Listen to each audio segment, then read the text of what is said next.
Yo, yo, yo, what it do, how it go? It's the internet's favorite fake uncle coming at you live and direct on this, not quite, overcast. Listen, man, I'll tell you one thing. I'll be ready for December 21st, man, because then the days finally start getting longer again. I can't do this. I can't stand daylight savings, man. I really can't. It's like, dog, farmers got so much equipment now, got so much technology that they don't need that extra hour no more. Like, just give us a regular time, because I feel like I never get adjusted to the hour jump. I never get adjusted to. I'll take the extra hour of sleep, you know what I mean? But I never adjust the other way around, man. It'd be like 6 o'clock in the evening and I feel like it's 10 o'clock at night, all because of that one extra hour, you know what I mean? But anyway, I digress. So I wanted to rap with y'all, you feel me, a little bit this morning. I promise y'all this ain't finna be, you know, some Akash commentary channel or whatever, but I wanted to do a part 2 to this because, you know, of course, this being the internet, and, you know, all of these things coming to light now, of course, you feel me, the sharks smell blood in the water, right? So all of your red pill and red pill adjacent and black pill and all of these, you know, manosphere adjacent losers, you feel me, are coming out the woodworks. And like I said before, dog, this is really one of those cases where, you know, the worst person you know for the first time in their life actually has a point and won't let you forget about it. You know what I mean? Because listen, let me tell you something. Is based off of, because I'm not gonna sit there and, you know, waste my time watching, you know, Andrew Scholes for more than 5 minutes at a time, right? But I've seen clips of the episode of, you know, the Akash situation episode. I've seen clips of it, and one thing I can tell you off rip is that old girl is definitely getting some dick on the side. Like, there ain't even no question about that. You feel me? Matter of fact, I'll go so far as to say, I don't know when's the last time that she's gotten, or even more accurately wanted, you feel me, some home dick. You feel me? Because it's just a body language thing, right? Like, you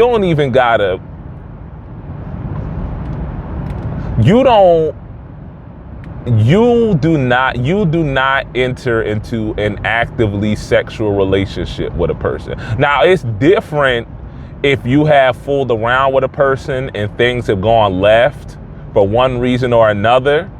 That's different.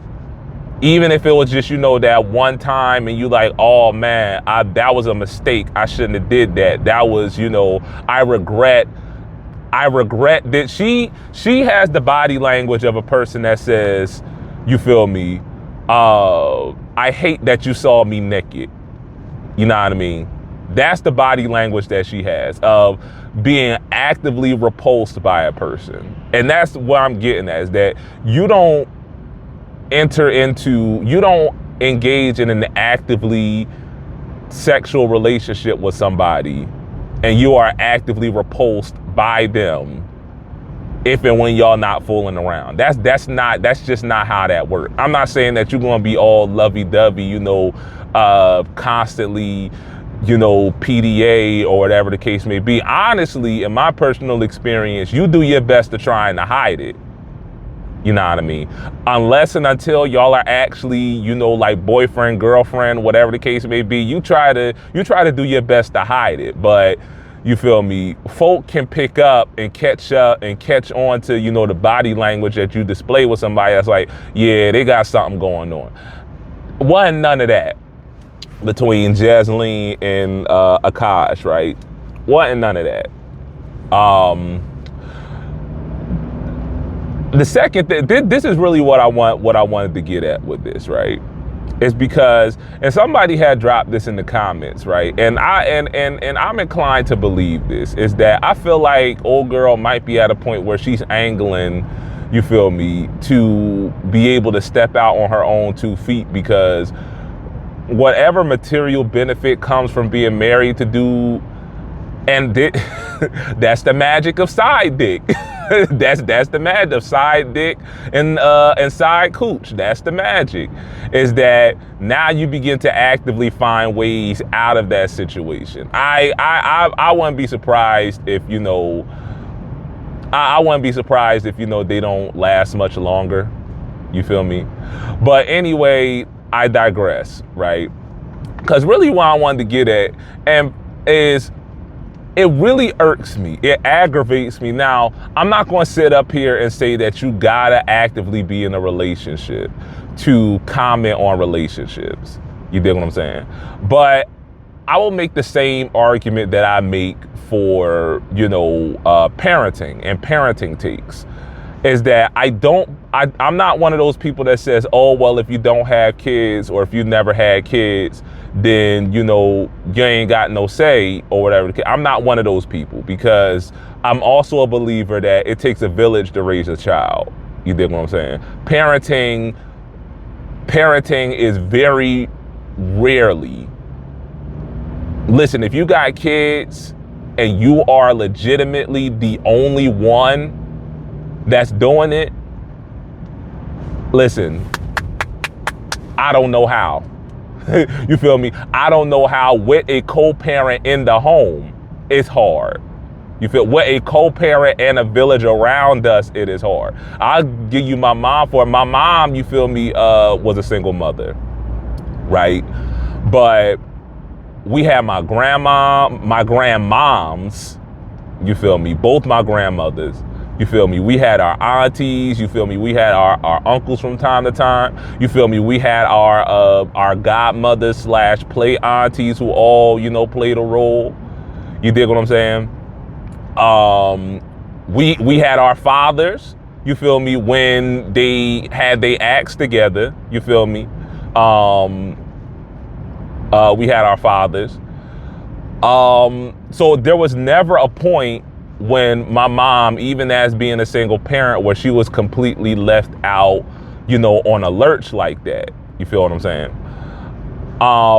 So I don't believe in the idea that if you don't have kids, then you have no opinion. Because there's plenty of people who don't have kids who still contribute, who still help out to the rearing of that child. So what you're going to tell them that, oh yeah, I'll take your money, but I'm not going to take your advice? That don't make no sense. You know what I mean? But I will say this, is that until you have had a child, you feel me? Because at the end of the day, you got to be, at the end of the day, the buck stops with you. Right? Everybody else can help, everybody else can contribute, but the buck stops with you. You feel me? That kid is coming home with you. When that kid, you feel me, is, you know, having a coughing fit in the middle of the night and you don't know what to do, who's taking them to urgent care? Who's taking them to the ER? You know what I mean? When that kid, you feel me, is acting out in school and you go to the parent teacher conference and they say, you know, they doing this, they doing that, or when they say, oh, I think you should go get them evaluated, they might be on the spectrum, they might be this, that, and the third. Who is doing that?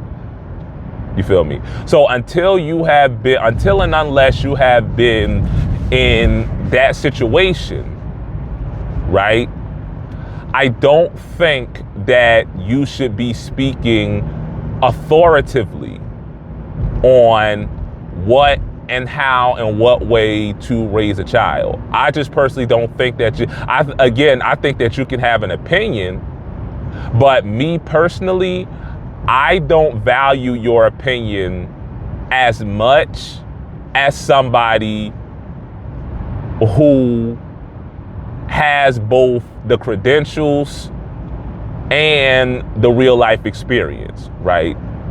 Like my kids' pediatricians are parents themselves. You feel me? I did that on purpose. You feel me? All of my kids, you know, they're pediatricians, they're whatevers. Basically everybody but their teachers, you feel me, have kids themselves. And that was by design, because I want the expertise, but I want the book knowledge, but I also want, you feel me, the real life. You dig what I'm saying? That's a lot of the problem with, you know, these online left people, is that y'all got the book knowledge. But anyway, I digress. That video is coming pretty soon. Even though I've made that video like several different times, but it's coming again. Guess who's back again? But anyway, so I did all of that yapping for 10 minutes to get to this right here. Is that specifically, you know, these people, they get on here and they talk about stuff like a prenup, for example, right? Like, oh, Akash is a simp for not getting a prenup. Akash is not. Now, listen, don't get me twisted now. Don't get me messed up. Akash is a simp for any number of reasons that don't got nothing to do with that. Because, and this is what I talk about people who have never been in a serious relationship, speaking authoritatively, specifically, again, these manosphere adjacent, these red pill, even if they're not red pill, you know what I mean? But these like, so I'm gonna throw a name out there. So these like, even though I don't think he said anything, but these like Sunny V2 type people, right? Like, they may not be manosphere, right?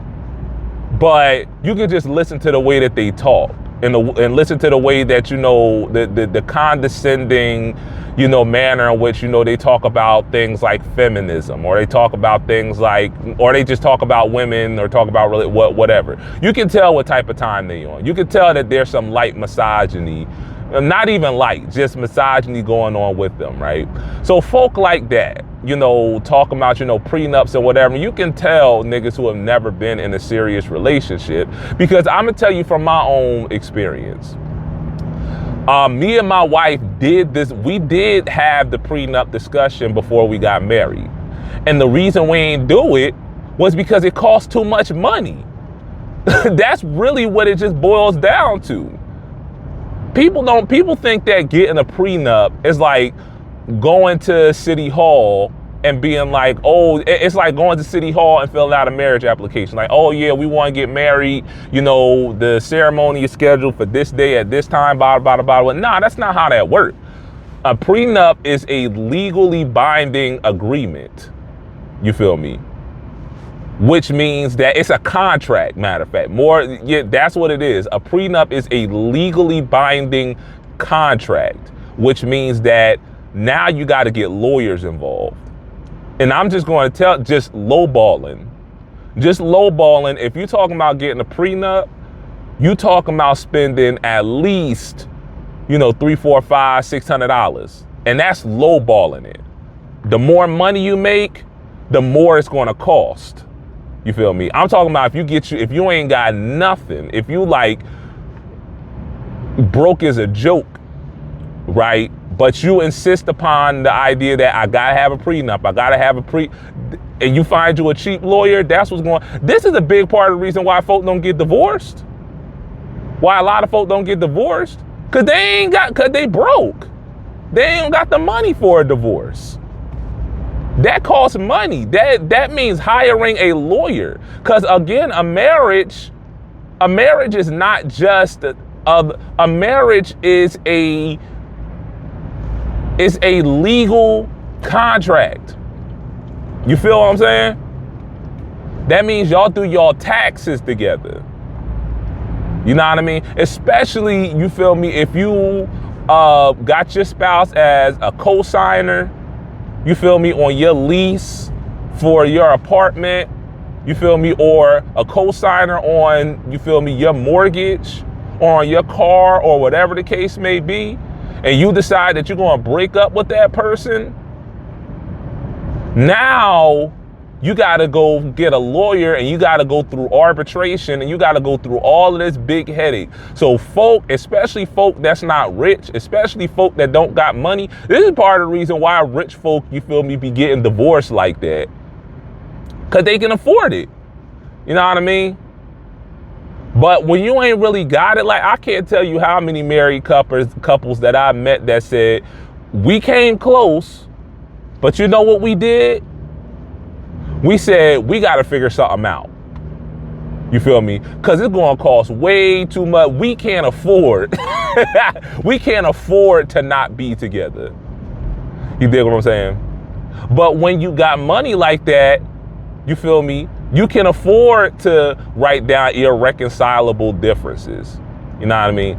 And this gets into a whole nother conversation about relationships and all that and whatever and whatnot. I personally feel like part of the problem is that a lot of people get married and they don't grow with the marriage, right? A lot of people get married and they stay in that immature state that they did when they first got married. When not real people change, man. Neither I or my wife are the same person that we were when we were, you know, in our, well, in my case, mid-20s, her case, late 20s, when we are not the same people. You know what I mean? And you got to, I hear people say this, well, not I hear people. I've heard one person say this, and I have tried to live my life according to this, is that love is an action word, right? Love is not just a noun, but love is a verb. The problem is that a lot of people get hung up on love as a noun instead of love as a verb. What I mean by that is that you are going to fall in and out of love with your significant other at several different times during the course of y'all's relationship. If for no other reason, then familiarity breeds contempt. Even if not contempt, you know what I mean? Once you get used to seeing a person naked, you feel me, every single day, dog, I don't care if it's Meg Thee Stallion. I don't care if it's, you know, whoever else. I don't care if it's Ice Spice. Once you get accustomed to seeing somebody naked every day, seeing them without their makeup on, you feel me? Seeing them without their hair done and their nails done, you know what I mean? Once you get used to seeing this person, you know, walk around the house in, you know, a hoodie and sweatpants, or, you know, in my wife's case, in a big grandma robe, you feel me, all the time, you get familiar with that person. You fall out of infatuation with that person. And then that's when you got to make a choice, right? You got to choose to love a person, right? Because that's what you do. When you say, I do, and I think a lot of people don't really take this into consideration the way that they should, is when you say that I do. Because, you know, I've talked on the main channel about, you know, some of, you know, the health issues that, you know, my wife has had since we've been married. And, you know, I have told her this several times, is that when I took those vows, I meant every word that I said. You feel me? In sickness and in health, for rich or for poorer, till death do us part. You know what I mean? I meant that. That wasn't just no flowery whatever. You dig what I'm saying? I say what I mean and I mean what I say. So when I said till death do us part, that's what I meant. You feel me? So of course I was going to stick by you regardless of what health issues you was having or whatever the case may be, because that ain't and but y'all get what I'm saying, right? Is that I think that people don't take that into well enough consideration, in my opinion, in a lot of instances, right? And so what winds up happening, and this is part of the reason why some people wind up cheating, right? Is because they don't choose to love through the hard times. You dig what I'm saying? They don't choose love. They choose lust. They choose infatuation. They choose, you feel me? They allow their id to be the driving force in their decision making. You feel me? So they see something nice walking down the street, or they hear, you feel me, a nice deep bass baritone voice, and they start getting the wandering eyes. Or somebody is giving them the attention at work that they may not be getting at home, you feel me, because this person is too busy, you know, taking care of the kids, you feel me, taxiing and busing the kids here, there, and everywhere, whatever the case may be, or trying to take care of bills or whatever the case may be. You dig what I'm saying? And both ways. I think a lot of times what it comes back to is people do not choose to love. You feel me? Because again, when you choose to love, that ain't always easy. You feel me? It gets, hopefully, and this has been the case with me, is that when you choose love through those hard times, then the infatuation does come back. Then, you know, all right, I may be used to seeing you naked now, but you feel me? It kind of does something to me. You feel me? The way that I was when we was dating, now I'm back to that again. You know what I mean? I'm not used to it. You feel me? I'm accustomed to it now, but I'm not used to it. You feel me? Now you turn me on a way that, you know, reminds me of back in the day or whatever the case may be. But I just went off on a tangent. My point being, you know, all you're going to see and you're going to hear any number of, you know, I'm gonna just keep it a buck with you. Any number of sexless, maidenless folk, you know what I mean? Folk who are personally dissatisfied with their own love life. Because don't get it mistaken, just because somebody is dating, it don't mean that they dating who they want. You feel me? Just means that they dating who and what they can get. I heard this a long time ago, and I feel like I feel like it applies as much to dating as it does to sex. And honestly, this was one of the things that kind of changed my whole perspective, you feel me, on women's sexuality. Is I was told that women, you know, sleep with who they want. Men sleep with who they can get. You feel me? That was one of the things that changed my perspectives, and I also feel like it applies equally so to dating. Again, men, we're socialized in this way that we can completely ignore every single red flag. And this is what I believe happened with Akash, is that we're socialized and we're conditioned in a way that we can ignore every red flag you bring to the table, so long as we like what we're looking at. Women, on the other hand, you feel me, you can be, you know, trying to think of who y'all be looking. You can be, you know, Aldous Hodge.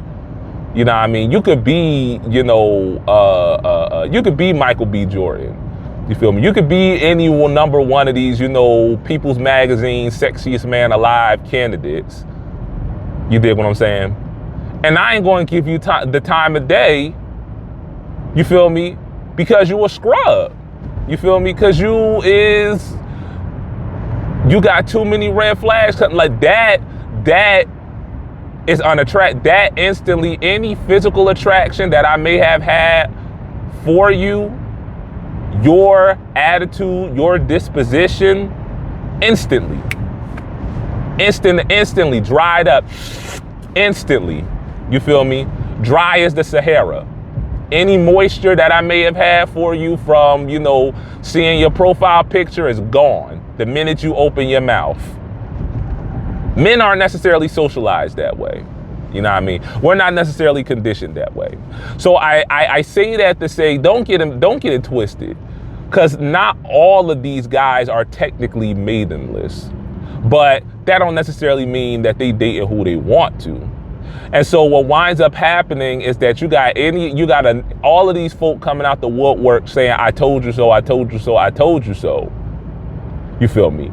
Find the one isolated case, the one isolated incident, and that's the thing that I don't. That's the hole that I don't want y'all to fall down. Is you see this all the time, is that people will ignore, you feel me, mountains and mountains. This is the I did my own research. People will ignore the mountains and mountains of evidence that say wear a mask, ignore the mountains and mountains of data and evidence that says you need to get a booster.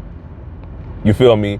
The mountains and mountains of study and evidence that say this, that, and the third, and find that one study, you feel me? That one article by that one crackpot with PhD at the end of their name, maybe not even, but find that one, what was that? Find that one article by the one crackpot that co-signs their implicit bias and say, I did my research. And that's what y'all are seeing with this Akash situation, is that you got a bunch of people coming out the woodworks because now they done found their golden goose. Jasleen is their golden goose. You feel me? And they're going to try to tell y'all, or at least imply, that women be like. And then you going to run with that, and then you're going to wind up missing out on something, missing out on somebody, because, you feel me, some nigga exploited, used his insecurity to exploit your insecurity. Or on the flip side, because you got a lot of women who do this too, exploit your insecurity for the sake of ad revenue, for the sake of clicks. You know what I mean? So I just wanted to get that off my chest this morning, is that, you feel me, and that again, this was part of the big reason of why I started this channel to begin with. And again, I don't say this, you feel me, to pump myself up. I don't say this, you feel me, to toot my own horn or whatever the case may be. But I keeps it a buck. I keep it real. Is that I am, you know what I am? I am what a lot of these red pill niggas want you to think they are. You know what I mean? I am a lot closer to the so-called hegemonic ideal than a lot of these other niggas. You feel me? I'm a lot closer to a so-called alpha or sigma or whatever the F, a delta phi, you know, a kappa psi, you know, omega psi phi, whatever Greek letters, you know, these niggas be using. I'm a lot closer to that than any of them niggas will ever get to. You know what I mean? So who you think you should listen to? Me, who has 2 kids by a woman, who has 2 kids by a woman who literally modeled for a time. You feel me? Should y'all listen to me or some nigga like Myron who gotta pay for pussy? Who y'all think y'all should listen to? Hey, that's ultimately what I'm getting at. Who do y'all think y'all should listen to? I am the primary breadwinner in my household. You know what I mean? I am all of that. Protector, provider, you dig what I'm saying? Priest, all of that in my house. You feel me?